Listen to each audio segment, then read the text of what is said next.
yaitu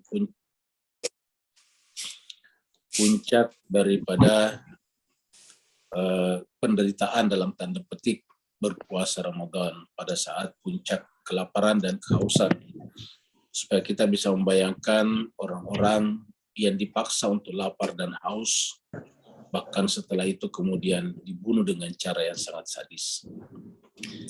Jemaah sekalian, pada pertemuan kita kali ini kita akan memasuki surat baru, yaitu surat An-Nazi'at, yaitu berbicara tentang malaikat pencabut nyawa.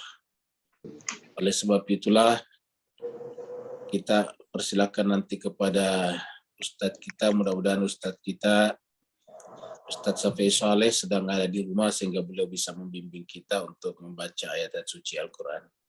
Insyaallah. Alhamdulillah, jadi beliau sedang di rumah. Baiklah Bapak sekalian, kita masuk ke screen. Bagi Bapak Ibu yang ingin membaca mushafnya atau kitab sucinya sendiri, bisa buka surat 79, surat An-Nazi'at, ayat 1 sampai 10. Ulangi lagi, surat 79, surat An-Nazi'at, ayatnya 1 sampai 10. Dan mari kita masuk ke screen. Saya mempersilakan kepada Ustazuna, Ustaz Safi untuk membantu kita, membaca ayat Al-Quran di bulan suci Ramadan ini. Falyatafaddal Ustaz. Assalamualaikum warahmatullahi wabarakatuh. Waalaikumsalam warahmatullahi wabarakatuh.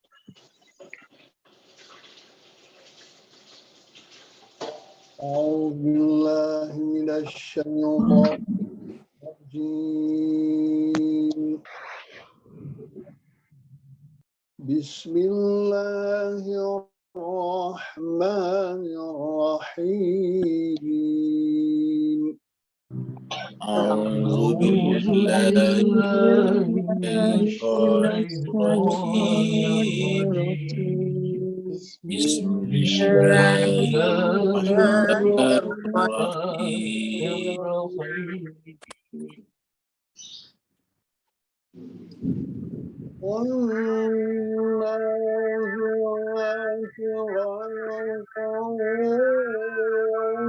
Di hospital memang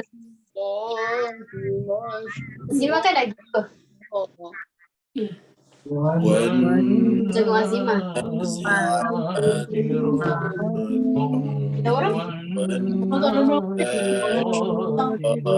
Ada video tak? Okay, so sorry.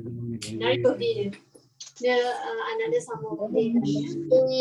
بحق سبحا فالسابقات سبقا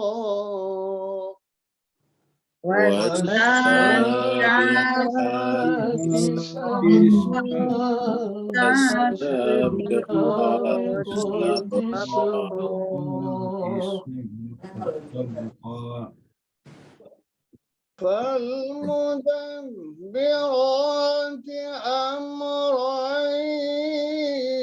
يوم ترجف الراجفة فالمدبرات أمرا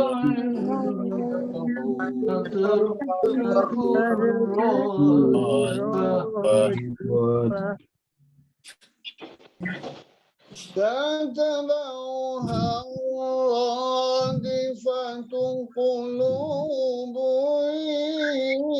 يومئذ واجفة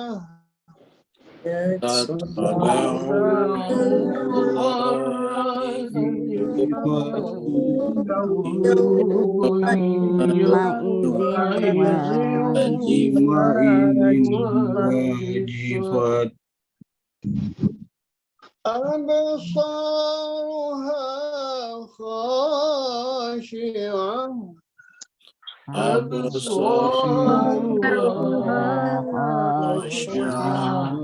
خاشعة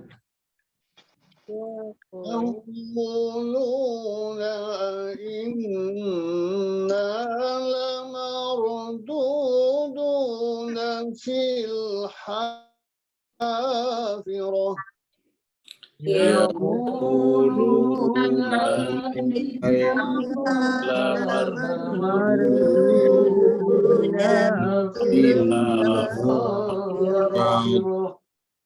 صدق الله العلي العظيم صدق الله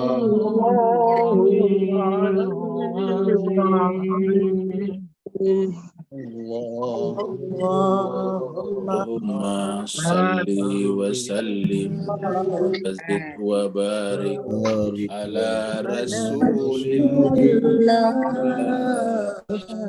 وآله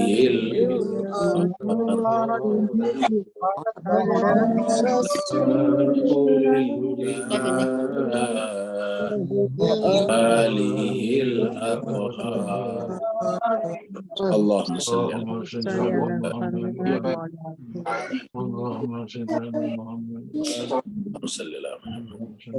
محمد عجل فعلهم الشهادة. Terima kasih banyak kita haturkan kepada Ustaz Safi Saleh dari Singapura. Semoga Allah SWT memperpanjang usia beliau, selalu memberikan kesehatan yang prima untuk membimbing kita semuanya baca Al-Quran. Dan Allah SWT mengangkat derajat beliau dan digabungkan bersama dengan para nabi, para rasul, dan orang-orang soleh lainnya. Ya Allah. Juga Bapak-Bapak, Ibu-Ibu semuanya, semoga dengan bacaan Al-Qurannya tadi, Allah memberkahi Bapak Ibu semuanya yang sakit diberikan kesembuhan, yang hidupnya sempit dilapangkan, yang rezekinya sempit juga dilapangkan rezekinya. Baiklah Bapak Ibu sekalian, kita akan masuk pada surat baru yaitu surat An-Nazi'at. Di dalam surat An-Nazi'at ini nanti surat 79 walaupun dia juz amma ada cerita juga tentang Nabi Musa alaihissalam. An-Nazi'at sendiri artinya malaikat pencabut nyawa. Jadi malaikat pencabut nyawa biasa disebut dengan malaikat maut. Jadi disebut dengan malaikat maut. Al-maut. Disebut al-maut karena kematian. Jadi disebut dengan malaikat maut karena artinya malaikat kematian. Namanya sebetulnya secara khusus adalah An-Nazi'at. An-Nazi'at adalah malaikat pencabut nyawa. Jadi bentuk jamak yaitu malaikat pencabut nyawa.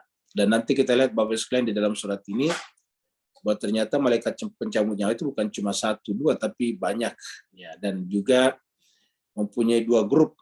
Ada nanti grup yang mencabut nyawa dengan keras dan ada grup yang mencabut nyawa dengan lemah lembut. Nah, di manakah nanti posisi kita, dicabut nyawanya dengan keraskah atau lemah lembutkah? Tergantung daripada ma'rifat kita kepada Allah, tergantung daripada iman dan amal soleh kita. Surat ini adalah surat yang turun di Mekah, maka disebut dengan Makkiyah, jumlah ayatnya 46 ayat. Jadi insya Allah kita akan 5 kali pertemuan, yaitu 2,5 hari. Jadi kita akan selesai pada hari Rabu nanti, An-Nazi'at. Mari kita mulai dari ayat 1. Ini kita berikan ilustrasi tentang jantung kita. Jadi jemaah sekalian, kalau kita lihat, Bapak perhatikan ilustrasi ini, yang namanya kehidupan manusia itu sangat sedikit, cuma di sini saja sih sebetulnya Bapak sekalian. Jadi kita punya layar monitor itu kalau dihubungkan dengan jantung ya seperti ini. Begitu nanti jantung kita berhenti berdetak, maka kemudian grafiknya menjadi datar, menjadi garis lurus. Jadi begitu menjadi garis lurus berarti sudah kematian. Jadi Bapak Ibu perhatikan begitu sederhananya kehidupan kita. Cuma di sini saja. Begitu barang yang satu, begitu benda ini berhenti bergerak, tiba-tiba menjadi kaku, ya udah. Jadi seluruh tubuh kita ini, Bapak sekalian, dari ujung kaki sampai ujung rambut, sampai pada kemampuan kita untuk mengucapkan kata-kata, kemampuan mata kita untuk melihat, kemampuan telinga kita untuk mendengar, tangan untuk bergerak, kaki untuk melangkah, darah untuk berputar, semuanya cuma dari sini saja. Jadi begitu kemudian Allah mengutus malaikat maut untuk mencabut nyawa kita, cuma sederhana saja sih sebetulnya. Ibaratnya tuh malaikat maut cuma mengulurkan tangannya saja sedikit, lalu kemudian menyentuh barang benda yang satu ini, lalu kemudian berhenti bergerak, ya udah. Maka kemudian terhentilah aktivitas tubuh kita. Jadi dari ilustrasi ini Bapak Ibu bisa lihat bahwa namanya mati itu benar-benar hanya berlaku pada tubuh, tidak berlaku pada jiwa.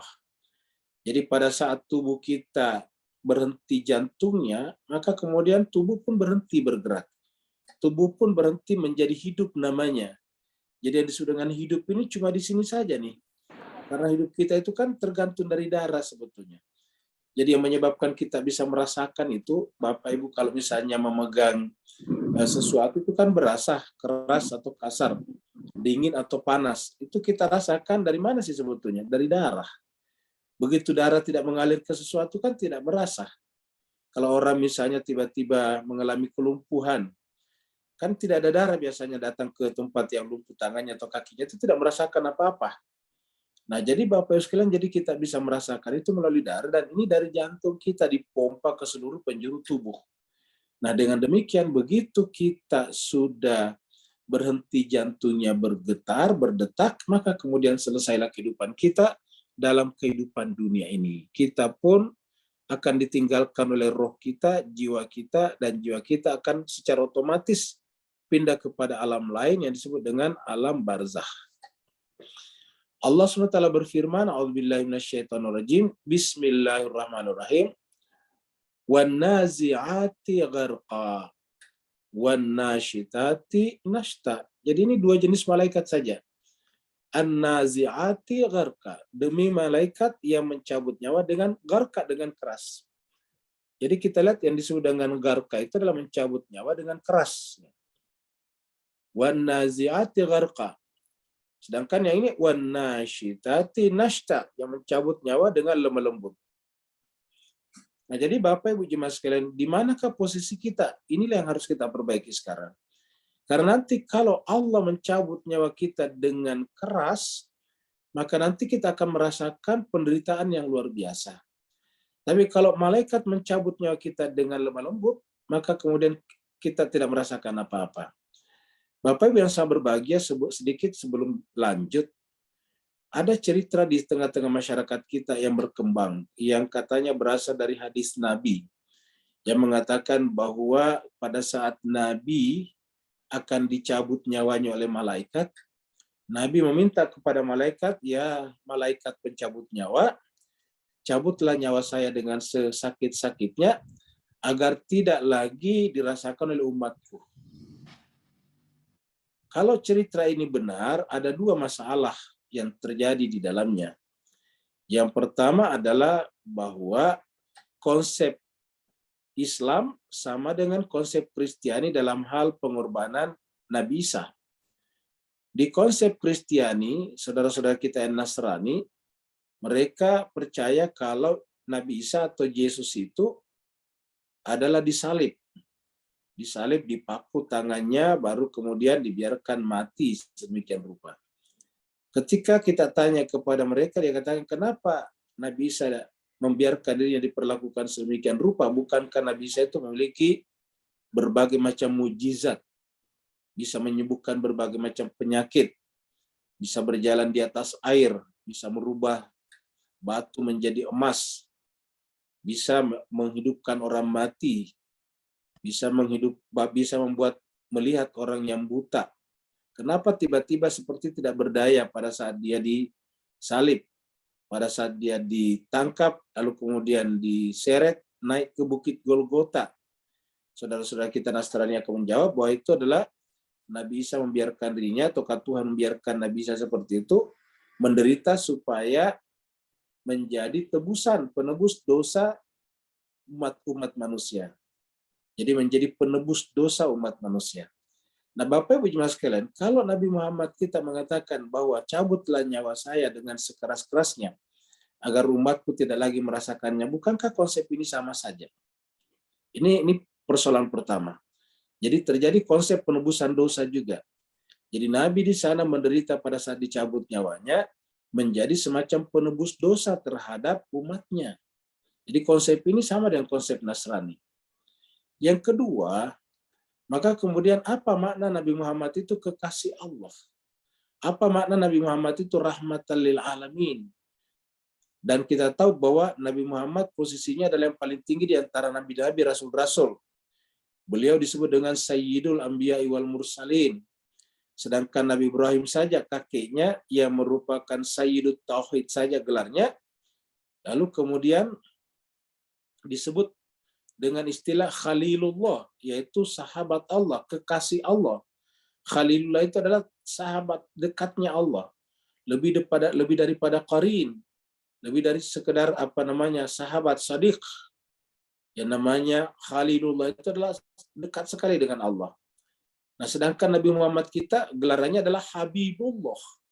Jadi kalau Nabi Ibrahim adalah Khalilullah, kemudian Nabi Isa biasa disebut dengan Ruhullah, Nabi Muhammad kita biasa disebut dengan gelarannya adalah Habibullah, yaitu kekasih Allah, Habibnya Allah.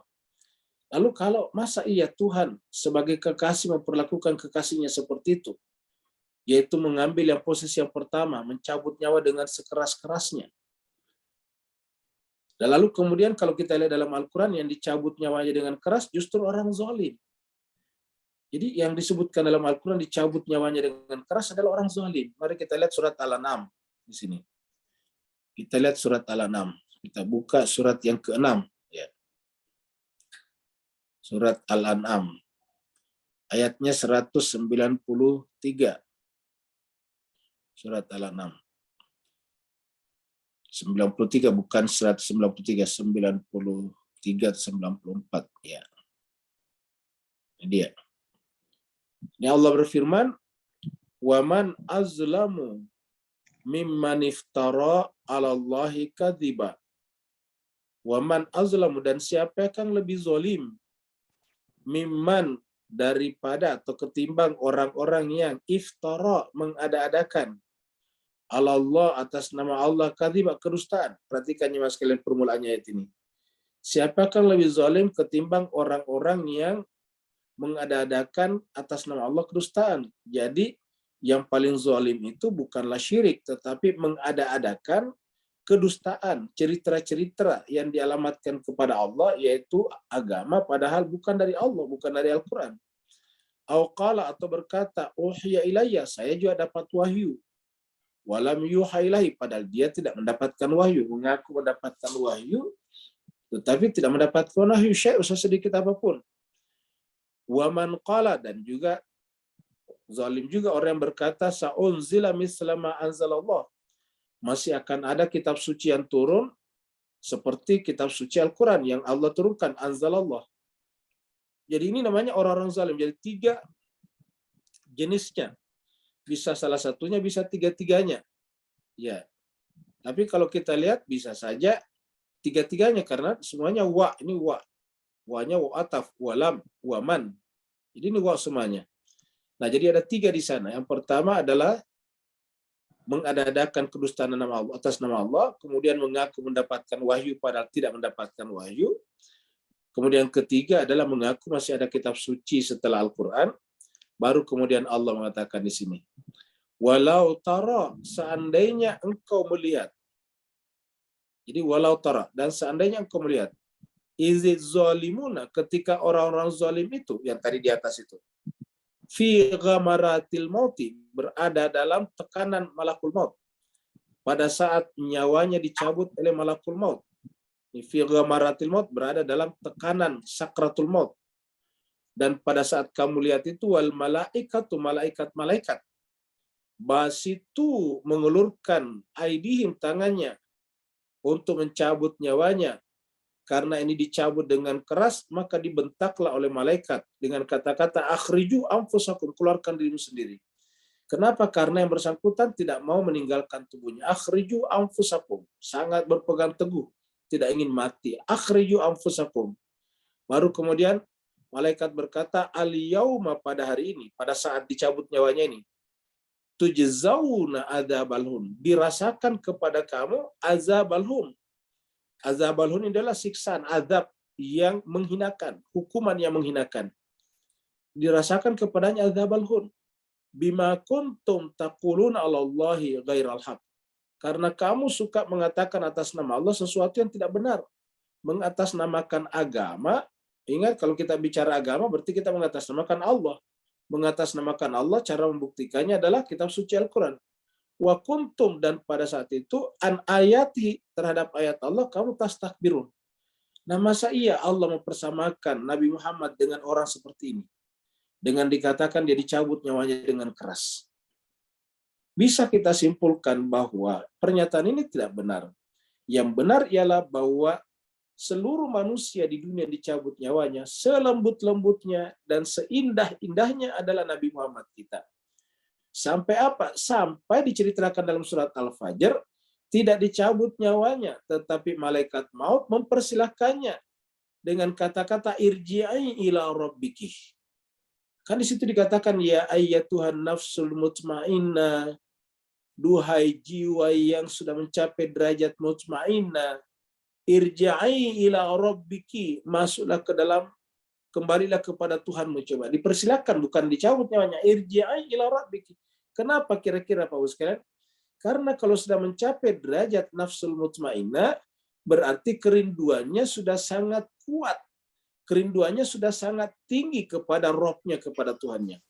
Orang yang rindu itu yang paling disenangi apa? Ketika diberikan berita gembira bahwa dia akan berjumpa dengan Tuhannya. Jadi orang yang rindu adalah ketika disampaikan dia akan berjumpa dengan yang dirinduinya.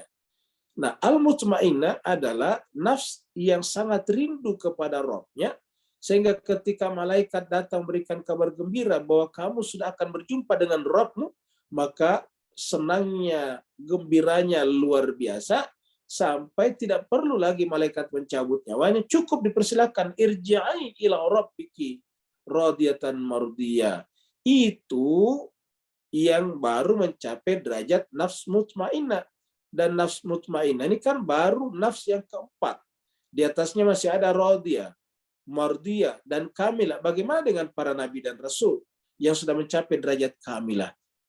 Kalau nafs mutmainnah saja sudah sampai dipersilakan, bagaimana pula dengan nafs kamilah? Jadi kita menolak informasi atau cerita ini walaupun berdasarkan hadis. Karena apa? Bertentangan dengan diktum-diktum, teks-teks, nas-nas yang kita temukan dalam Al-Quran. Jadi dengan demikian kalau kita kembali ke sini, siapakah yang dicabut nyawanya dengan keras dan siapakah yang dicabut nyawanya dengan lemah lembut? Ya tentu kita bisa ketahui yang dicabut nyawanya dengan keras tadi adalah orang-orang yang zalim. Yang tadi adalah mengatasnamakan Allah. Yang tadi berdusta atas nama Allah, sama dengan sebelumnya. Wailu yauma idzin lil mukadzibin. Jadi kata-kata yauma idzin di situ bukan hanya pada saat akhirat, tapi pada saat dicabut nyawanya pun sudah dirasakan kerasnya penderitaan itu. Yaitu orang-orang yang tastakbiruna an ayatihi, atau an ayati tastakbirun, yaitu terhadap ayat-ayat Allah mereka menyombongkan diri. Nah, itulah baru garkan. Masa Allah mempersamakan nabinya dengan orang seperti ini? Nah, jadi jemaah sekalian, selain daripada orang seperti ini, maka diperlakukan wan nasyitati nashta, dikirim malaikat yang mencabut nyawa dengan perlahan-lahan. Jadi Bapak Ibu jemaah sekalian, kita sekarang berjuang agar masuk dalam kategori nashta, diperlakukan dengan lemah lembut, perlahan-lahan atau lemah lembut. Jadi kita lihat bahwa ini dua-duanya jamak. An-nazi'at ini jamak, ini namanya jamak muannas salim, ini juga jamak muannas salim. Makanya malaikat itu sering dialamatkan sebagai berjenis kelamin perempuan. Tapi ingat, itu bahasa Arab. Karena bahasa Arab kita sudah terangkan tadi pagi bahwa bahasa Arab itu setiap benda harus berjenis kelamin. Tidak ada netralnya kalau bahasa Arab, entah laki ataupun perempuan. Jadi wan nazi'ati adalah jamak. Jadi artinya banyak malaikat. Malaikat-malaikat yang mencabut nyawa garka dengan keras. Wan nasyitati, dan malaikat-malaikat yang mencabut nyawa dengan lemah lembut. Bapak Ibu-ibu semuanya, terserah kepada kita, kita mau yang mana. Kalau kita ingin yang kedua, seperti Nabi Muhammad kita dan orang-orang suci lainnya, atau insan kamil, maka otomatis kita harus berwilayah, bergabung dengan mereka. Jadi syarat untuk juga diperlakukan seperti ini harus berwilayah, bergabung, berkelompok dengan kelompok mereka, yaitu orang-orang yang disebut dengan insan kamil itu. Insan kamil itu baik bergelar nabi, rasul, ataupun tidak bergelar apa-apa, bisa masuk kategori insan kamil. Seperti misalnya Bunda Maryam, itu kan tidak disebut dengan gelar nabi atau rasul, tapi pasti masuk kategori insan kamil. Begitu juga dengan istri dari Firaun, Asia, pasti masuk kategori insan kamil. Begitu juga dengan Hajar, pasti masuk kategori insan kamil. Begitu juga putri Nabi Muhammad kita Shallallahu Alaihi Wasallam, yaitu Sayyidah Fatimah atau Bunda Fatimah, itu pasti masuk kategori an-nasyitati nashta, diperlakukan dengan lemah lembut. Jadi Bapak Ibu jemaah sekalian, sekarang kita tinggal ikut yang mana. Dan kita lihat tadi dalam surat Al-An'am tadi, bahwa pada saat dicabut nyawa, sudah dirasakan azab yang pedih. Kata-kata yang tadi, fazuku adzabal hun. Ya, fazuku adzabal hun. Rasakanlah azab yang menghinakan ini.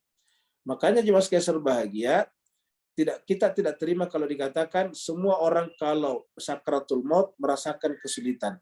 Berdasarkan ayat ini tidak. Ada orang yang dicabut nyawanya dengan perlahan-lahan, berarti dalam pengertian lemah lembut. Ada yang dicabut nyawanya dengan keras, kasar, dan ada yang dicabut nyawanya dengan perlahan-lahan atau lemah lembut. Sampai yang bersangkutan tidak merasakan. Kenapa? Karena yang dikirim kepadanya malaikat yang pencabut nyawa perlahan-lahan. Tentu saja Bapak Ibu sekalian, penampilan keduanya pun berbeda. Ada yang mengatakan ketika malaikat pencabut nyawa yang keras datang, itu aromanya saja sudah tidak menyenangkan. Belum lagi dengan penampakannya. Sebaliknya, bagi pencabut nyawa yang lemah lembut, aromanya saja sudah sangat indah, sudah sangat bagus, sudah sangat harum. Belum lagi dengan penampakannya. Bapak bisa bayangkan kalau malaikat yang datang dengan penampakan, seperti yang datang atau menampakkan diri kepada Maryam pada saat akan memberikan kabar gembira bahwa Maryam akan punya anak laki-laki. Itu kan datang dalam bentuk penampakan malaikat. Ya. Nah, kalau misalnya jemaah sekalian, malaikat seperti yang datang tentu menyenangkan bagi kita. Tidak merasa kesulitan mengeluarkan nyawa kita, Bapak sekalian. Ingat jemaah sekalian, di antara manusia itu banyak sekali yang paling takut mati. Orang yang takut mati artinya apa? Tidak merindukan kepada Tuhannya. Orang rindu kepada Tuhan, satu-satunya pintu untuk sampai kepada Allah, mewujudkan kerinduan itu hanya kematian. Nah, kalau kita memiliki rasa takut mati, berarti kita belum sampai ke sana. Biasanya kalau kita tanya orang, kenapa kamu takut mati? Dia menjawab, saya sih sebetulnya tidak takut mati, Pak Ustadz. Cuma masih merasa banyak dosa-dosa saya. Nah, itulah yang menyebabkan takut mati. Kalau kita takut mati, yang kita sikapkan adalah merasa ridho apapun. Jadi seandainya pun kita berdosa, dan memang tidak ada di antara kita yang tidak berdosa, karena yang tidak berdosa hanya insan kamil, maka caranya yaitu kita ridho dengan Allah. Kita ridho dengan apa yang perlakukan. Kita merasa salah, ya Allah, saya bersalah, saya datang kepadamu, terserah kamu Tuhan. Kamu memperlakukan apa, seperti apa, saya ridho. Kenapa? Karena saya memang adalah hamba-Mu yang tidak pantas rasanya masuk ke dalam surga-Mu. Tetapi aku juga yakin, kami juga yakin Tuhan, kamu adalah hamba yang pun dengan sifat pengasih dan penyayang, pemaaf, pengampun, dan penerima taubat. Jadi inilah sikap kita kepada Allah, makanya kita datang kepadanya dalam keadaan ridho. Makanya kelanjutannya adalah ya ayyatuhan nafsul mutmainnah irji'i ila rabbiki radiyatan mardiyah. Wahai jiwa-jiwa yang sudah mencapai derajat mutmainnah, dan penyebab derajat mutmainnah itu adalah kalau sudah jiwa selalu bersama dengan Allah, ala bidzikrillahi tatmainnul qulub. Jadi orang yang tatmainnul qulub, jiwanya mutmainnah itu adalah ala bidzikrillah, selalu ingat kepada Allah. Nah, jadi inilah dua jenis malaikat Bapak Ibu sekalian. Kita sekarang membaca ayat Al-Qur'an ini ditawarkan Allah kepada kita sebetulnya. Anda mau yang mana? Kalian mau yang mana? Mau garkankah atau mau nashta? Mau garka atau mau nashta? Tergantung kita. Kalau mau garka, ya kita masuk kategori orang-orang zalim. Kita berlepas diri dari orang soleh, dari insan kamil. Tapi kalau mau nashta, ya berarti kita harus berwilayah kepada mereka. Cuma itu saja syaratnya. Berikutnya adalah gerakan malaikat ini adalah ilustrasi cahaya. Jadi cahaya itu kan berbentuk partikel-partikel dan bergerak seperti gelombang. Tetapi inilah ilustrasinya. Jadi Bapak bisa bayangkan kalau malaikat-malaikat tadi bergerak dengan kecepatan yang sangat tinggi. Apa sebabnya? Karena sebetulnya malaikat itu kan di luar ruang waktu. Karena malaikat berada di luar ruang waktu, secara otomatis gerakannya melampaui ruang waktu juga. Sehingga tidak bisa kita samakan dengan benda apapun termasuk dengan cahaya. Sampai sekarang bagi kita manusia, cahaya yang paling benda yang paling cepat yang bisa dibayangkan adalah cahaya dengan kecepatan 300.000 km per detik. Tapi ingat, itu cahaya adalah benda berbentuk partikel gelombang. Bagaimana pula dengan malaikat-malaikat yang bukan benda yang terikat oleh ruang dan waktu. Allah berfirman, wasabihati sabaha. Begitu juga malaikat yang turun dengan sangat cepat. Jadi menjalankan tugasnya dengan cepat. Wasabihati sabaha. Demi malaikat-malaikat yang turun, maksudnya itu turun di sini menjalankan tugasnya. Jadi kata-kata sabihat itu kan sebetulnya dari kata sabaha yasbahu. Artinya itu menjauh. Namanya perenang itu sabi adalah menjauh. Kita mengatakan subhana juga bertasbih, menjauhkan Allah dari sifat-sifat yang mustahil baginya. Kalau kita sendiri bertasbih dalam diri kita, berarti menjauhkan pemahaman kita tentang sifat-sifat yang mustahil, yang salah bagi Allah. Itu namanya bertasbih. Karena selama ini sebetulnya menyebabkan kita terhijab daripadanya, yang menyebabkan kita mengagumi atau bahkan menyembah sesuatu selain Allah, karena kita telah melekatkan atau mempredikatkan sifat-sifat kepada Allah yang tidak pantas baginya.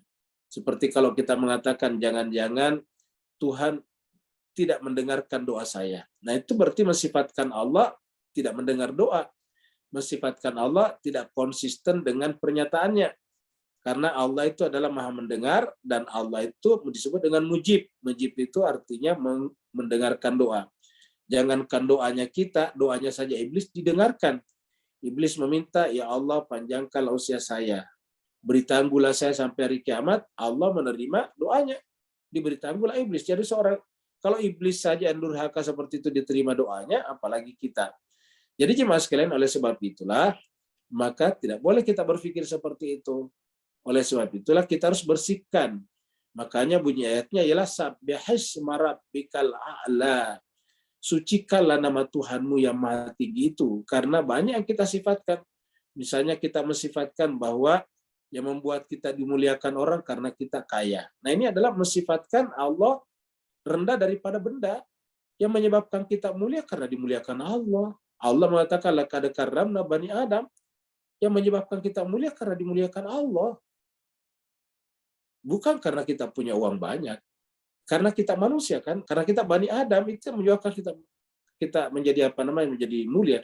Kenapa kita bisa punya uang? Ya karena kita manusia Bani Adam.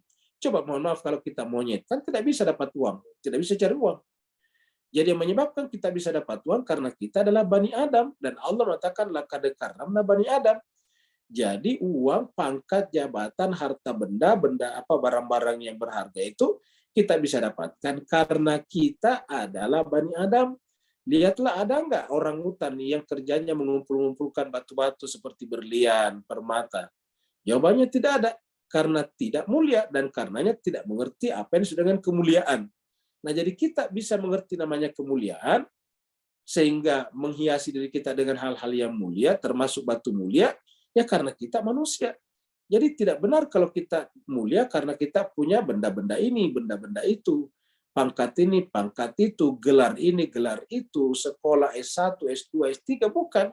Kita ini mulia karena dimuliakan Allah Subhanahu wa Ta'ala. Ini harus kita camkan. Nah, jemaah sekalian berbahagia, makanya kemudian kita harus bertasbih, sabbihisma rabbikal a'la, alladzi khalaqa fasawwa, walladzi qaddara fahada, dan seterusnya. Jadi begitu ya di sini. Wasabihati sabaha. Allah itu turun dengan cepat dalam pengertian malaikat itu turun dengan cepat, diutus oleh Allah SWT. Apa sebabnya? Karena malaikat ini tidak terikat oleh ruang dan waktu. Jadi wasabihat. Asal kata ini adalah tasbih sebetulnya. Subhana kan sama ini. Sabahan ini sama kalau dikatakan subhan, ya. Sama dengan sabbaha lillahi ma fis samawati wa fil ard atau yusabbihu, ya. Jadi sabbah yusabbihu itu adalah bentuk 4, bentuk rubai daripada sabaha. Kalau bentuk 3-nya, bentuk sulasinya adalah sabaha. Sabaha yasbahu, kalau sabbaha yusabbihu gitu. Nah, jadi jemaah sekalian, jadi ini adalah artinya cepat sekali. Jadi cepat sekali, tapi bisa diartikan juga bahwa malaikat itu adalah makhluk yang sangat penurut kepada Tuhannya. Maka disebut dengan sabihat. Penurutnya itu otomatis tidak menunggu informasi. Kalau kita kan berpikir-pikir dulu. Jadi dia penurut sekali. Dan karenanya tidak ada yang bisa mendahulunya dalam ketaatannya kepada Tuhannya. Lahirlah kata fasabiqat. Ya, sabiqat itu kan adalah cepat. Kalau kita melakukan lomba-lomba, berlomba untuk menjadi yang tercepat, namanya kan musabaqah. Ya, musabaqah. Jadi kalau kita musabaqah tilawatil Quran itu kan berlomba-lomba untuk menjadi yang tercepat, yang terbaik maksudnya. Yang terbaik baca Qur'annya. Kalau yang lain berlomba lari juga musabaqah juga. Berlomba untuk lari juga. Nah, jemaah sekalian, dari kata-kata sabiqat atau misalnya musabaqah, lahirlah juga kata-kata fastabiqul khairat. Berlomba-lombalah untuk melakukan yang terbaik. Apa artinya berlomba-lomba? Usahakan jadi yang pertama, yang terdepan, yang tercepat melakukan kebaikan. Namanya fastabiqul khairat. Jadi kalau berkaitan dengan kebaikan, berlomba-lombalah. Jadi jemaah sekalian, perintah salat misalnya, harusnya kita berlomba-lomba untuk menjadi yang pertama melakukannya. Ingat salat, kenapa? Karena salat itu adalah tiangnya agama, bukan puasa tiangnya agama. Ulangi lagi, bukan puasa tiangnya agama. Tiangnya agama itu adalah salat. As-salatu imaduddin atau as-salatu amududdin. Salat itu adalah tiangnya agama. Salat ini tidak tanggung-tanggung, bukan sekali setahun seperti puasa, bukan sekali seumur hidup seperti haji, tetapi 5 kali sehari semalam. Itu salat. Ya. Dan salat dikatakan sebagai yang paling pertama nanti dihisab. Salat itu adalah awwaluma yuhasabu. Salat itu adalah yang pertama nanti dihisab oleh Allah SWT. Salat itu patokan. Kalau salatnya benar, semuanya benar. Kalau salatnya salah, semuanya dianggap salah. Jadi salat patokannya. Salat itu yang disebut dengan lizikri, untuk mengingat aku. Salat itu yang disebut dengan tanha anil fasya'i wal munkar. Jadi salat ini luar biasa. Jadi salat itu adalah ibadah yang paling pertama. Nah, kalau kita berlomba-lomba, kira-kira apa yang paling pertama kita lakukan? Kalau berhadapan-hadapan dengan yang lain, atau bersama dengan yang lain, tentu salat dulu. Jadi kita harus salat dulu jemaah sekalian. Jadi begitu waktu masuk waktu salat, maka kita dikasih pilihan, kita pergi ke pasar dulu atau pergi ke kedai dulu, ya tentu kita salat dulu jemaah sekalian. Kalau sudah masuk waktu salat. Kenapa? Karena fastabiqul khairat, sedangkan yang terbaik itu salat. Khayyalah khairil amal. Khairul amal itu adalah salat. Jadi salat itu sedangkan khairul amal. Jadi salat itu bukan hanya hayyalal falah, tetapi juga hayyala khairul amal. Hayyala khairul amal. Hayyalal falah, hayyala khairul amal.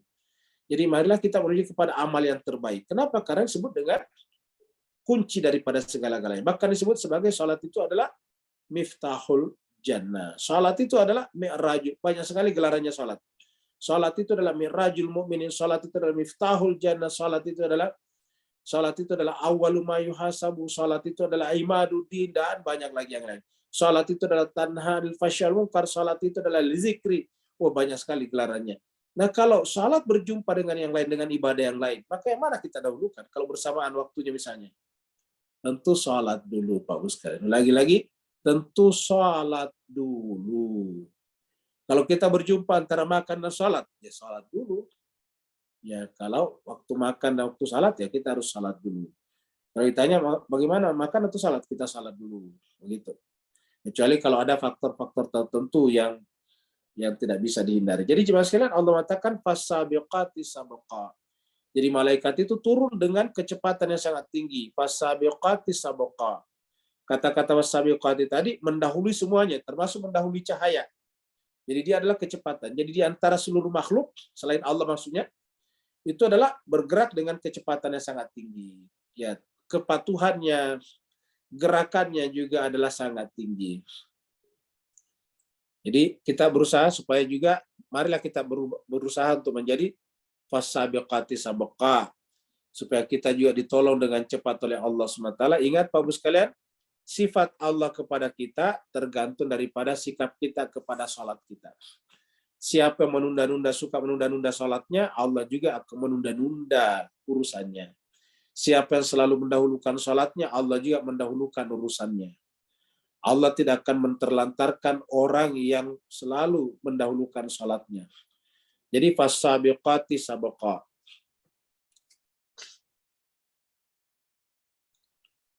Ini adalah ilustrasi dari kalangan saudara-saudara kita Nasrani biasa. Ini kita lihat tadi, malaikat itu selalu perempuan. Jadi mohon maaf, ini adalah kalau malaikat itu selalu gambarannya perempuan. Jadi sama dengan Al-Quran tadi, selalu pakai bentuk perempuan. Tadi mulai dari atas kan itu selalu berbentuk jamak muannas.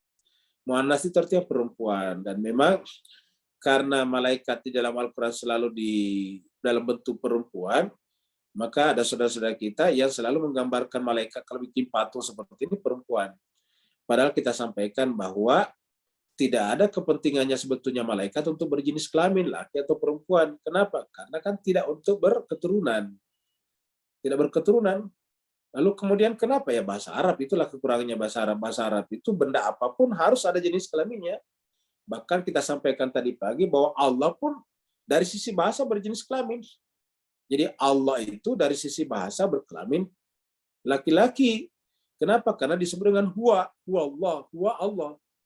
Jadi kalau huwa itu kan dia laki-laki satu orang. Ya, tapi apakah Tuhan laki-laki? Kan tidak mungkin Bapak Ibu sekalian. Jadi itu bahasa Arab. Fal mudabbirati amra. Ini fal mudabbirati amra.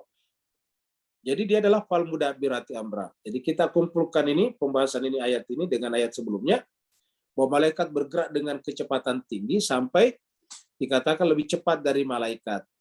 Tetapi manusia itu kalau berbicara tentang kecepatan selalu harus ada bayangannya, selalu ada komparasinya. Maka Al-Quran menggambarkan kepada kita tentang gerakan-gerakan malaikat ini. Ingat jemaah sekalian berbahagia, Bapak Ibu yang sangat berbahagia, segala sesuatu yang tidak dijangkau oleh panca indera itu masuk kategori ayat mutasyabihat. Mutasyabihat itu artinya ayat yang diserupakan dengan benda-benda yang ada di sekitar kita. Seperti misalnya malaikat. Dijelaskan kecepatannya. Mari kita lihat di sini. Ya, dalam surat Al-Ma'arij. Ya, kita lihat di sini. Surat Al-Ma'arij ini. Surat yang ke-70 ayat 4. Dikatakan ta'rujul malaikatu warruhu. Jadi ta'ruj itu artinya naik, mi'raj. Gerakannya malaikat kalau sudah dari tempatnya manusia lalu kemudian naik kepada Allah lagi ke alamnya. Ta'rujul malaikatu warruhu ilahi. Jadi malaikat dan ruh naik kepadanya kepada Allah fi yaumin dalam satu hari. Dalam satu hari atau satu masa, kita sebutkan saja ini jangan hari, masa. Satu hari atau satu masa dalam ukuran malaikat, kana miqdaru khamsina alfa sanatin. Sama dengan ukuran kita dengan 50.000 tahun ini. Karena adalah miqdar ukurannya, kadarnya, khamsina, 50 alf sana. Apa 50.000? Ini alf ini ribu, khamsina. 50.000 tahun. Jadi ingat cuma sekalian hari, tapi di sini tahun.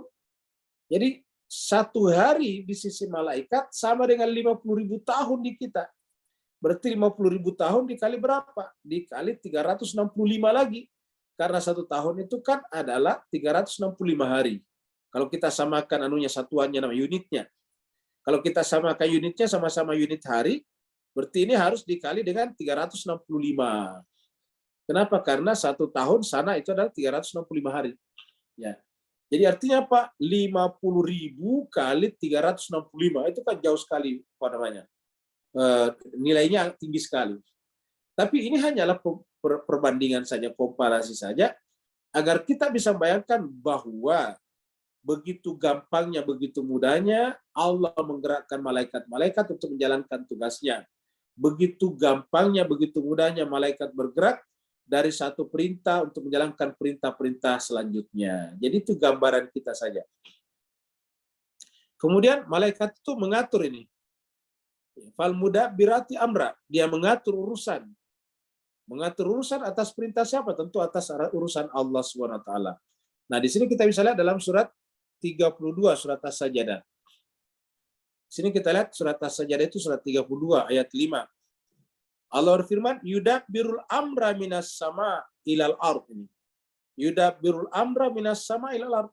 Dialah yang mengatur, yudabbiru mengatur. Dialah yang mengatur al-amra, urusan. Ini sama tadi di sini. Ibu lihat di sini, ini. Fal mudabbirati amra, ini mengatur urusan. Mudabbirat di sini adalah menggunakan isim fa'il namanya.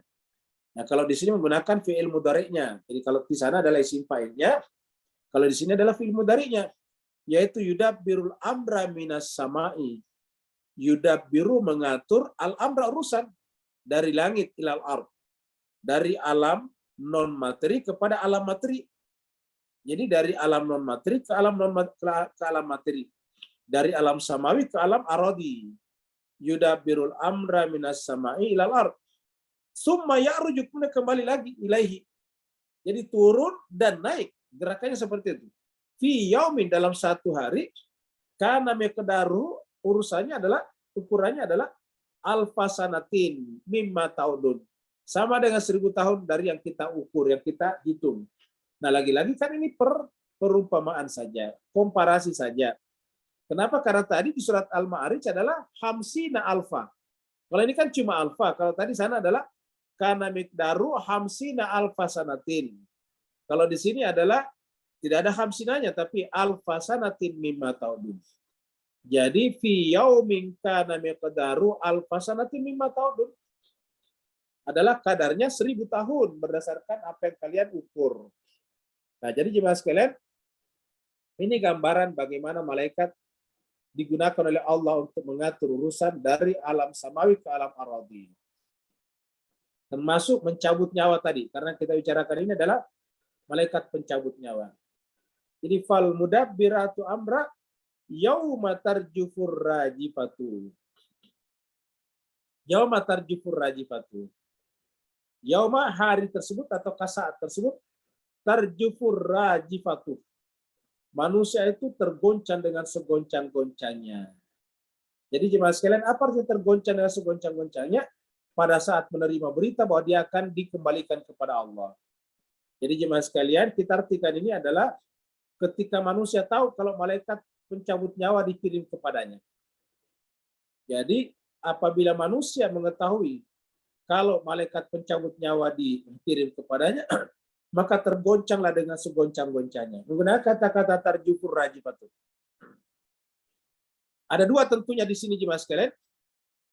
Tergoncang dengan segoncang-goncangnya itu pertama adalah bagi mereka yang dikirim kepadanya malaikat pencabut nyawa yang keras, tentu kegoncangannya adalah karena ketakutan.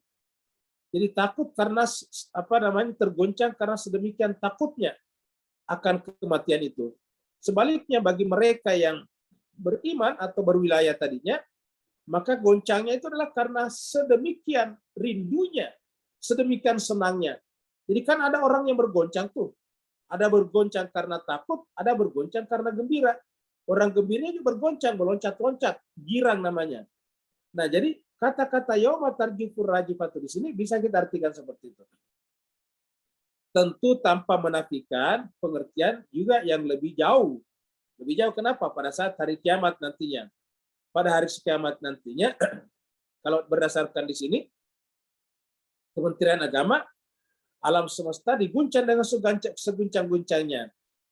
Nah, cuma sebagai kalau kita lihat urutannya di atas tadi, sepertinya yang lebih dekat adalah terguncang dalam pengertian ketika malaikat pencabut nyawa dikirim. Karena tadi kan di atas ceritanya adalah wan nazi'ati gharqa wan nasyitati nashta. Ya, jadi malaikat pencabut nyawa yang keras dan malaikat pencabut nyawa yang lemah lembut perlahan-lahan. Maka secara otomatis yauma di sini pada saat malaikat datang. Jadi yauma di sini pada saat malaikat datang menjalankan urusan Tuhan tadi, al-mudabbirati amra tadi, yaitu menjalankan perintah Allah untuk apa? Untuk mematikan kita. Maka disebutlah dengan pada saat itu terguncanglah kita dengan segoncang-goncangnya. Bapak Ibu sekalian, kita ditempatkan saja di tempat yang jauh dalam tugas kita yang kita tidak inginkan, itu biasanya tergoncang hati kita. Apatah lagi kalau tiba-tiba malaikat maut datang dan memberitakan kepada kita bahwa saatnya sudah tiba. Kita akan berpisah dengan istri kita, suami kita, anak-anak kita yang selama ini kita mencintainya, cucu-cucu kita, tetangga kita, sahabat kita, qorib kita, sejawat kita, relasi bisnis kita, properti kita, semuanya kita akan berpisah. Bapak bisa bayangkan bagaimana tergoncangnya pada saat itu. Yauma tarjufur rajifatu. Pada saat itu terjadilah goncangan dengan segoncang-goncangnya.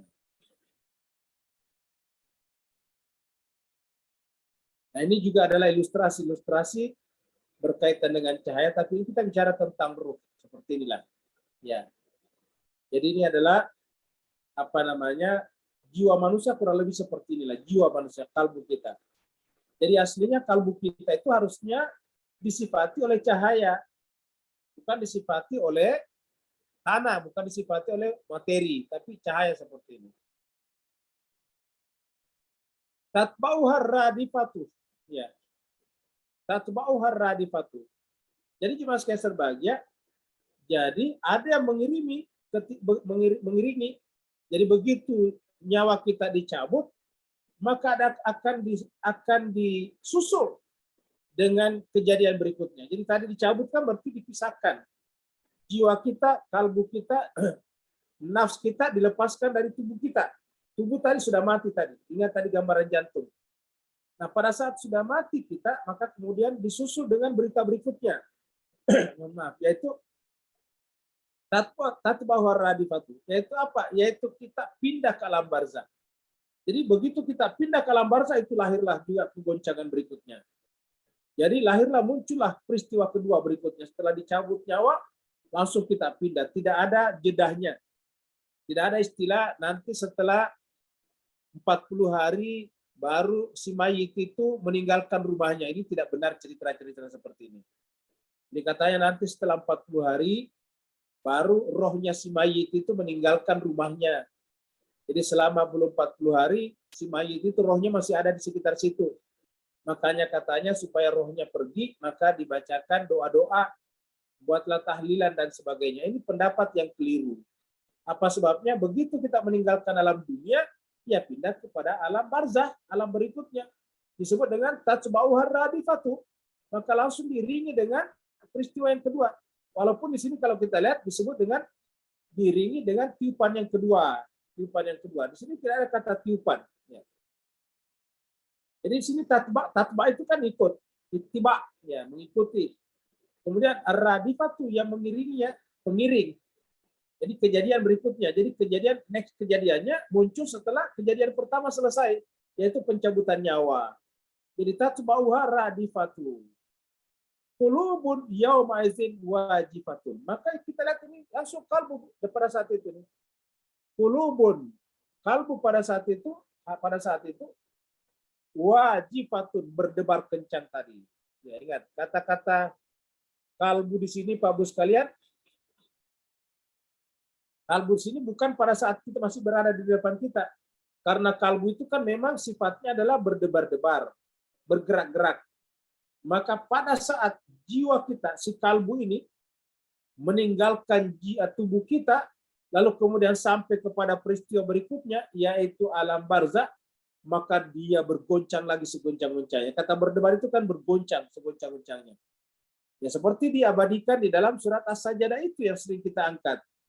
Yaitu tiba-tiba sampai ke hadapan Allah dan dia mengatakan Rabbana absarna wa sami'na farji'na na'mal shalihan inna muqinun.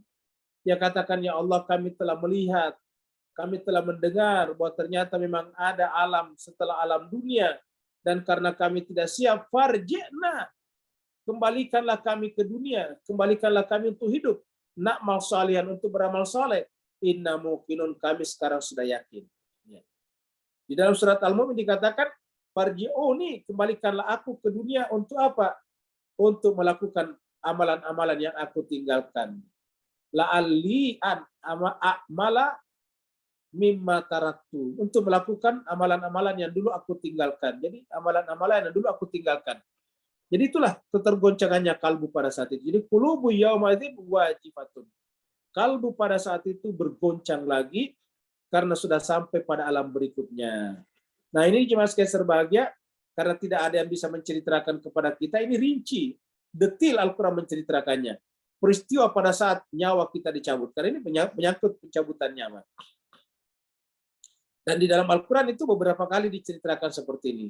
Seperti juga yang kita bahas juga kalau tidak salah tadi pagi, yaitu surat Al-Munafiqun yang mengatakan, anfiqu mimma razaqnakum min qabli ayyatiya ahadakumul maut fayaqula rabbi laula akhartani ila ajalin qarib fasaddaqa wa akun minas salihin.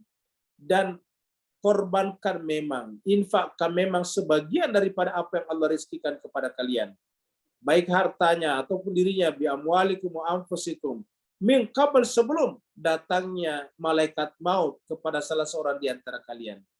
Karena siapa saja di antara kalian yang kedatangan malaikat maut, pasti dia akan berkata, Rabbi wa Tuhanku, laula akhartani ila ajalin qarib. Ya Allah, sekarangkah kamu akan cabut nyawaku? Alangkah gembiranya, senangnya saya kalau kamu sudi, kalau kamu bersedia, kalau kamu mau menunda kematianku sedikit saja. Ila ajalin qarib. Untuk apa? Fasaddaqa wa akun minas salihin. Saya akan membenarkan dan saya akan melakukan amal-amal saleh. Tetapi apa kata Allah? La yu'akhirallahu nafsan iza jaa ajaluha. Apabila ajal sudah sampai kepada seseorang, Allah tidak mungkin menundanya. Ingat, tidak mungkin menundanya. Tidak mungkin ditunda sesedikit apapun. Jadi dengan demikian jemaah sekalian, pada saat itu terguncanglah hati kita. Berdebarlah jiwa kita pada saat itu. Kenapa? Karena benar-benar ada namanya kehidupan setelah kehidupan dunia ini. Ini adalah ilustrasi mata. Pada saat itu mata membelalak. Jadi ini adalah ilustrasi bola mata kita yang menunjukkan pada saat itu. Ini tentu mata dalam pengertian mata batin ya, karena kalau kita mati kan mata tubuh kita sudah kembali ke tanah. Tapi ilustrasi saja. Ini gambaran-gambaran kita di sini ilustrasi ya. Absaruha khasyiatun. Pada saat itu absaruha, pendengarannya tertunduk ini. Absaruha khasyiatun. Kalau di surat As-Sajdah dikatakan kepalanya tertunduk. Ya. Nakisu ru'usihim. Kalau di dalam surat As-Sajdah ayat surat 32 ayat 12 itu, walau tara izil mujrimuna nakisu ru'usihim. Seandainya engkau menyaksikan orang-orang mujrim, pelaku kejahatan, dosa itu, dicabut nyawanya oleh malaikat maut, maka kemudian begitu sampai kepada alam barzah langsung ditundukkan kepalanya. Kita lihat lagi biar lebih nyambung dengan ini. Kita lihat surat As-Sajdah tadi. Ya, ini surat ayat 5 tadi, kita pergi ke ayat 11-nya ini. Qul yatawaffakum, katakanlah Muhammad, yatawaffakum malakul maut. Ini disebut dengan malaikat maut. Katakanlah bahwa malaikat maut itu pasti akan mewafatkan kalian. Ini pelakunya di sini, fa'ilnya ini adalah kata kerjanya. Ya. Ini hukumnya di sini adalah objeknya, maf'ul binya. Jadi qul yatawaffakum malakul maut. Jadi katakanlah Muhammad bahwa malaikat maut, malakul maut pasti akan mewafatkan kalian ini. Pasti akan mematikan kita. Ini malakul maut. Alladzi wukila bikum, diwakilkan Allah untuk mencabut nyawa kalian. Ini wukila, diwakilkan. Diserahi amanah, tanggung jawab untuk mencabut, mewafatkan kita. Bikum, kepada kita ini, kalian. Summa, kemudian setelah itu malaikat apa? Ila rabbikum turja'un, dikembalikan kepada Allah. Jadi kita ini dikembalikan kepada Allah. Ila rabbikum turja'un, sebagaimana ayat inna lillahi wa inna ilaihi raji'un. Jadi summa ila rabbikum turja'un. Nah, apa yang terjadi pada saat malaikat mencabut nyawa kita? Nah, kita lihat di sini. Walau tara, seandainya engkau melihat, idzil mujrimun, ketika al-mujrimun, orang-orang berdosa, orang-orang yang melakukan kejahatan di muka bumi, dicabut tadi di sini nyawanya. Jadi tawaffat apa? Ya tawaffakum malakul maut. Maka seandainya kau melihat mereka itu begitu sampai ke alam barzah di hadapan Allah, nakisu ru'usihim. Ru'us ini kepala-kepala mereka, nakisu tertunduk. Ini tertunduk, ini adalah kepala. Kita terjemahkan dari sini. Kepala-kepala mereka tertunduk atau tertunduklah kepala-kepala mereka. Di mana? Inda rabbihim, di sisi Tuhan mereka. Seraya berkata, Rabbana, wahai Tuhan kami, absarna, kami telah melihat, wasamina, kami telah mendengar bahwa benar-benar ada yang namanya insan suci yang menunggu kami di sana. Ada namanya kehidupan setelah kehidupan dunia. Farji'na, maka ya Allah kembalikanlah kami ke dunia. Farji'na, kembalikan kami ke dunia, na'mal salihan, agar kami melakukan amal soleh. Inna muqinun, kami sudah yakin. Ini mirip dengan surat Al-Mu'minun. Kita lihat surat Al-Mu'minun di sini. Surat Al-Mu'minun adalah surat yang ke-23 ya. 23. Ayatnya 90 dan 99.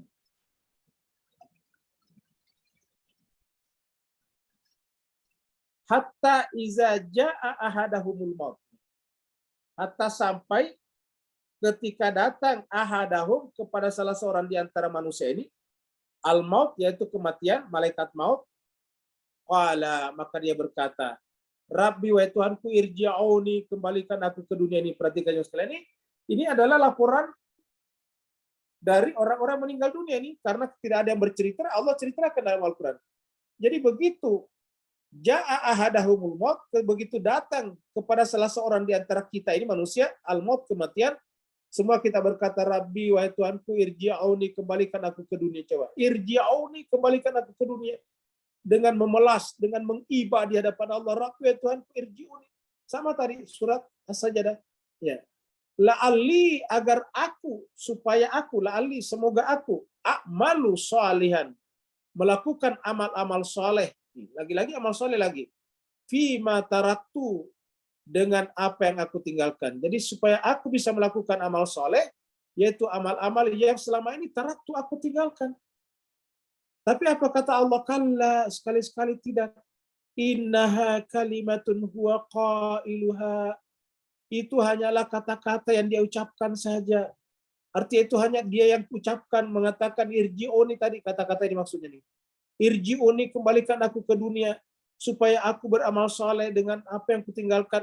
Kata Tuhan itu hanya kalimat dia saja, perkataan dia saja. Innaha kalimatun huwa qailuha. Apa sebabnya? Wa min waraihim barzahun.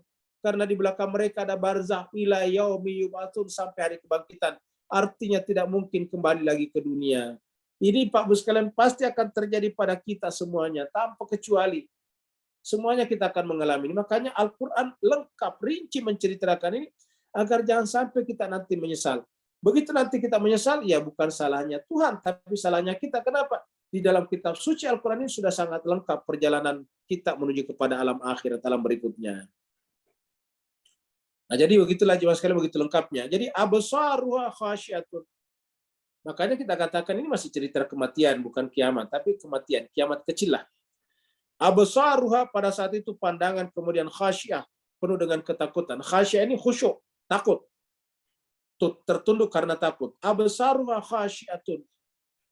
Yaquluna, mereka berkata, A'inna lamarduduna fil hafira.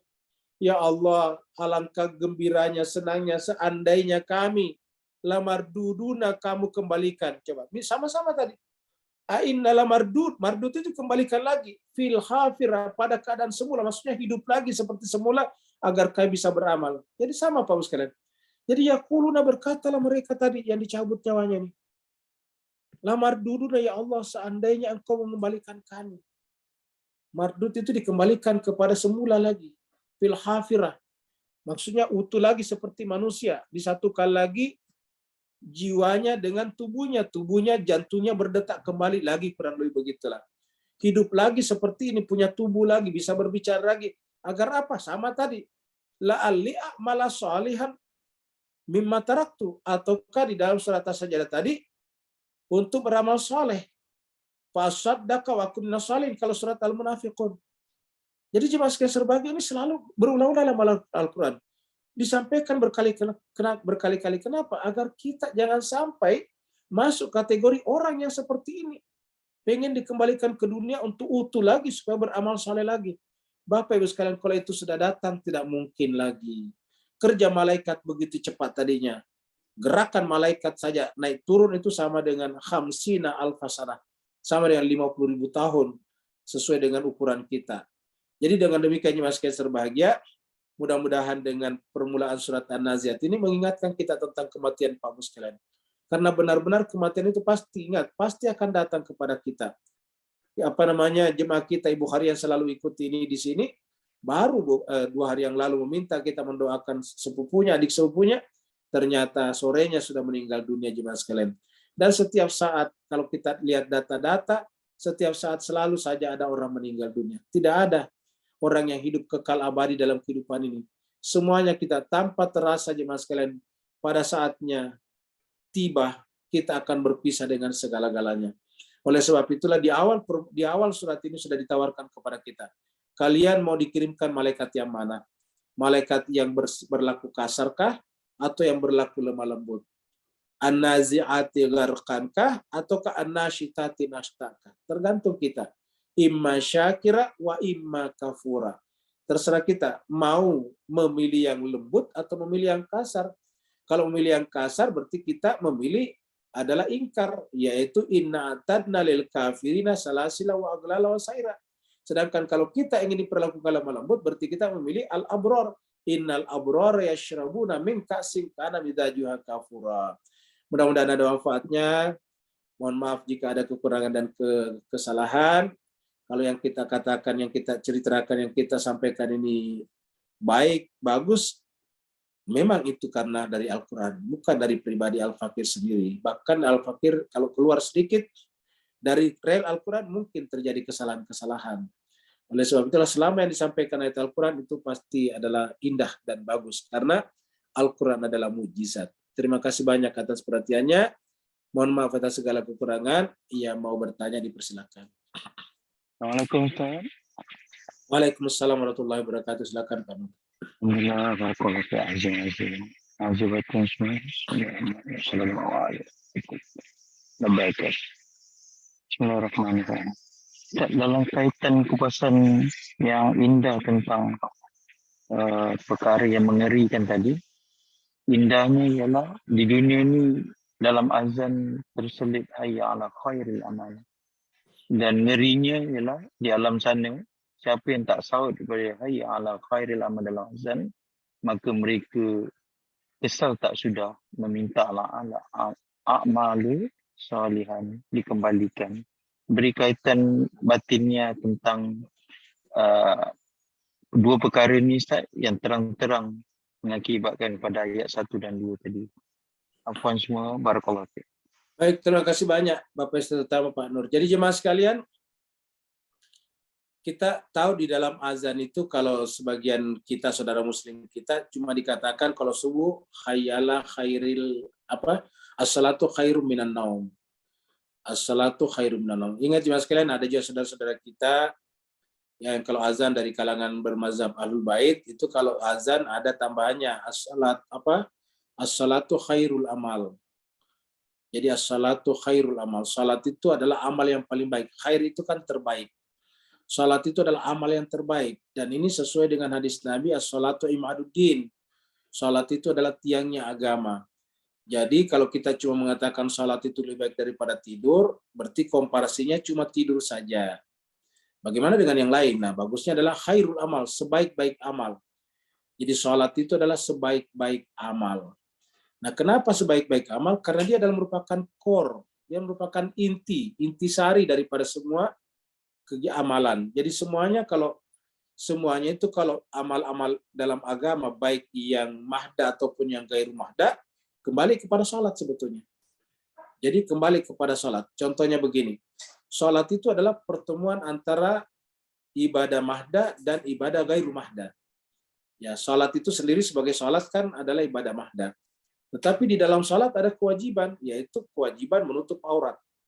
Tidak boleh kita sholat dalam keadaan membuka aurat. Nah, untuk menutup aurat itu kan pakai baju, kain.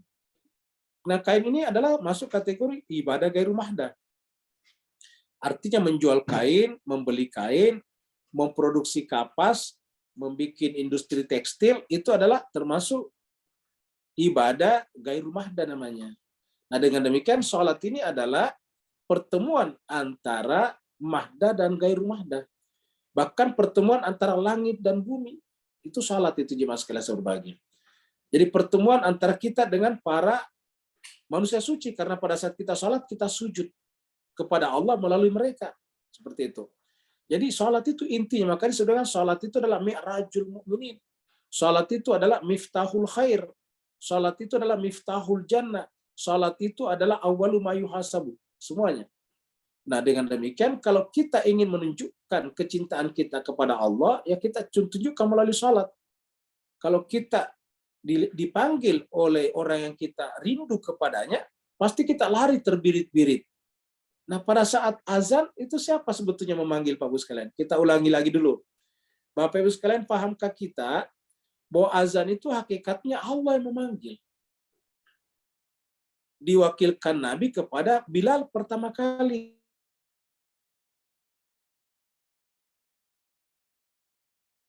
Nah, ulang itu hakikatnya adalah panggilan dari Allah. Jadi sebetulnya mengatakan hayyalas shalah, hayyalal falah, hayyalah khairil amal, itu sebetulnya adalah Allah. Makanya apa ucapan pertama azan? Allahu Akbar, Allahu Akbar. Jadi dideklarasikan kepada kita bahwa Allah itu yang besar, saya ini yang paling besar. Allahu Akbar, Allahu Akbar. Allah memanggil kita. Ya, baru setelah itu kita memenuhi panggilan Allah atau tidak. Jadi sebetulnya muazzin itu adalah mewakili Allah di sana. Jadi muazzin, orang yang azan, mewakili Allah. Muazzin itu sebetulnya apa bahasa Inggrisnya muazzin? Itu speaker sebetulnya. Muazzin itu adalah speaker yang berbicara, yang menyampaikan. Ya, sama dengan kita. Speaker itu kan dua macam, Pak ya, dalam bahasa Inggris. Speaker itu kita yang berbicara, speaker juga alat pembesar. Alat pembesar juga itu speaker juga namanya. Jadi sebetulnya speaker utamanya hakikatnya Allah. Bilal itu cuma menyampaikan saja supaya kita bisa dengar. Ya, kita bisa mendengarkan. Karena kan suara itu kan benda, makhluk. Sementara Allah tidak mungkin sama dengan makhluknya. Maka Allah mempercayakan kepada Nabi, lalu Nabi mempercayakan kepada Bilal bin Rabah. Jadi kepada muazzin lah. Jadi sebetulnya Allah memanggil kita dengan kata-kata hayyalas shalah, satu, mari sholat. Yang kedua adalah hayyalal falah. Jadi artinya apa? Sholat itu adalah kebahagiaan. Kan hayyalal falah. Falah itu kebahagiaan, keberuntungan, kemenangan. Baru kemudian hayyalah khairil amal. Marilah menuju kepada sebaik-baiknya amal. Khairul amal itu adalah sebaik-baiknya amal. Amal terbaik. Jadi sholat itu adalah amalan terbaik. Lebih baik dari apapun juga. Kenapa? Karena kalau kita sholat mempertemukan tadi ibadah mahdah dan ghairu mahdah. Mempertemukan antara hamba dengan Tuhannya. Itu sholat. Karena sholat itu adalah mi'rajul mu'minin. Jadi pada saat kita sholat mempertemukan kita dengan Allah Subhanahu wa Ta'ala. Semua manusia harusnya kalau memahami tentang keluar biasaan penciptanya Allah, pasti rindu akan berjumpa dengannya. Dan sholat itu adalah liqa' rabbih. Jadi pada saat kita sholat itu liqa' rabbih, berjumpa dengan Allah. Makanya sholat itu dikatakan wasta'inu bis-sabri was-shalah wa innaha lakabiratun illa 'alal khashi'in alladzina yazunnuna annahum mulaqu rabbihim. Jadi orang yang benar sholat itu adalah orang yang yakin pada saat dia sholat itu mulaqu rabbihim, sedang berjumpa, sedang liqa dengan Tuhannya. Nah, maka jemaah sekalian berbahagia, inilah tadi yang dimaksud dengan pertanyaan Pak Andu tadi, bahwa sholat ini sebetulnya adalah menyatukan semuanya tadi. Dengan demikian, apabila sholat kita benar, maka pasti kita akan mendapatkan ayat 2. Tapi apabila sholat kita tidak benar, kita mendapatkan ayat 1. Ayat 1 tadi apa? Wan-nazi'ati gharqa. Ayat 2 apa? Wan-nasyitati nashta. Jadi kalau kita benar sholatnya, maka kita wan-nasyitati nashta. Tapi kalau tidak benar sholatnya adalah fawailul lil musallin, maka itu adalah an-nazi'ati gharqa. Mendapatkan malaikat yang akan mencabutnya dengan keras. Apa sebabnya? Karena yang bersangkutan itu berjarak dengan sangat jauh dari Allah Subhanahu wa taala. Sedangkan an-nasyitati nasyta, kenapa? Karena orang dicabut nyawa itu berjarak sangat-sangat dekat dengan Tuhannya, sehingga Tuhannya memperlakukannya dengan lemah lembut. Dengan demikian jemaah sekalian, intinya apa di sini? Intinya adalah qurbatan ilallah. Inilah yang harus kita asah sekarang. Ada lagi pertanyaan sebelum kita tutup? Waktunya sudah habis. Kalau tidak ada Pak Bu sekalian, berarti kita tutup sampai di sini. Ya, di chat juga sudah tidak ada ya. Ini ada di chat, tapi tidak ada, bukan pertanyaan ya. Ya, jadi jemaah sekalian, kita akhiri sampai di sini. Mudah-mudahan ada manfaatnya. Wal-afu minkum. Wassalamualaikum warahmatullahi taala wabarakatuh. Selamat Waalaikumsalam warahmatullahi wabarakatuh. Buka puasa juga. Terima kasih Ustaz. Terima kasih Pak Ustaz. Terima kasih Bu Ayu semua. Ya, sama-sama Pak Bu. Terima kasih.